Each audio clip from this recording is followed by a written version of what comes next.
Hey guys, welcome back to the channel. My name is John Willoughby, and today I'm going to bring you a computer build video. The parts that you see around here, a lot of these are being reused from my old build before I upgraded to the AMD Ryzen platform.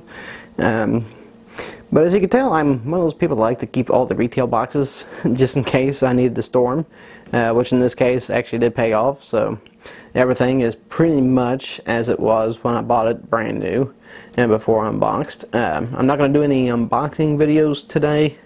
I might end up doing some in the future. That depends on sponsorships and getting new equipment in.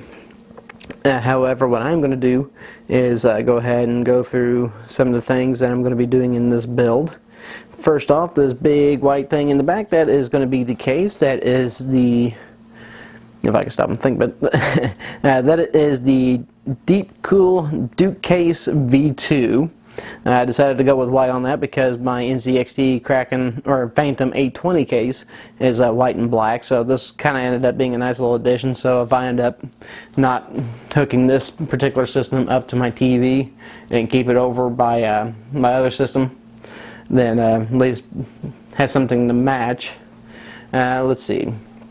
The CPU I'm going to be using is the AMD FX 9590, which is an 8-core processor, 5 GHz max turbo boost, 4.7 GHz base clock, and powering that is going to be the Gigabyte GA990FX gaming motherboard. Features two X16 PCI 2.0 slots, and can't really remember too many of the other features other than USB 3.0 Type-C, USB 3.1, DDR3 support, Crossfire X support, as well as SLI support, but I am not going to be running SLI in this particular setup. Cooling the CPU, I am going to be reusing my NZXT Kraken X61.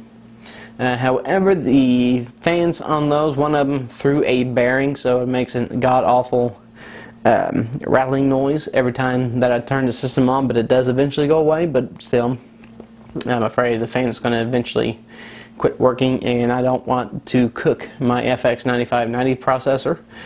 So what I ended up doing was getting these HBT AX 140 high static pressure case fans. These are complete PWM fans, 4-pin. They also have the 3-pin or the 4-pin to 3-pin adapters for silent operation, as well as the 4-pin to 3-pin or 2-pin Molex. But there is built-in PWM control on the X61, so I don't need to use any of those adapters, except for, actually, no, I don't have to use any of them. Then the RAM I'm going to be reusing is my Corsair DDR3 1866 MHz 16 gig kits. I have 2 of those, so I'm going to end up with 32 gigabytes total.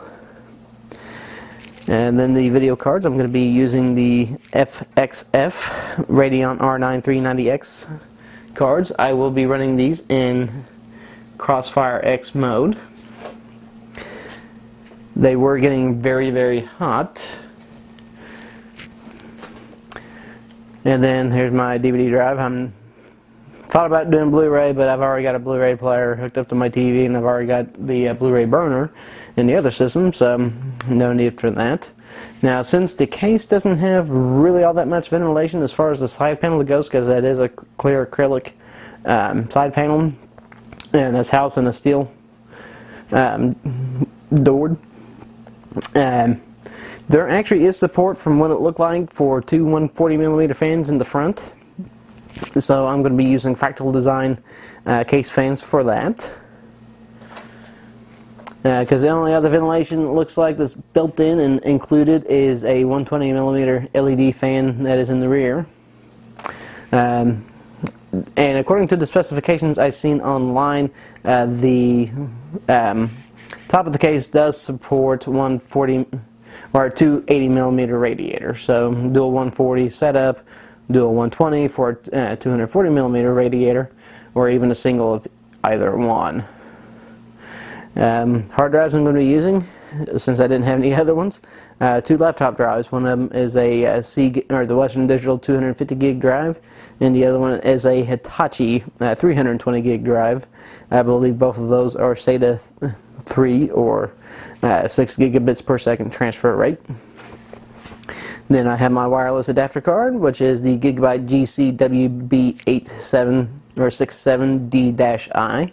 That has wireless AC, Wi-Fi, as well as Bluetooth. So definitely going to have an interesting one building this. And then, since the thermal compound has been taken off of the Kraken X61, I will be using the Arctic Silver Ceramic 2 Trilinear Thermal Compound. Now, the only tools I'm going to need for these, as you can tell, I like doing things the old-fashioned way and using the thermal compound spreader. You could use anything that this has a flat surface and that's non-abrasive. And then a couple screwdrivers. I got one small one, and then my magnetic tip drive, or magnetic tip screwdriver. So I'm going to go ahead and change out batteries. This one's about ready to die, and we'll dig into the build.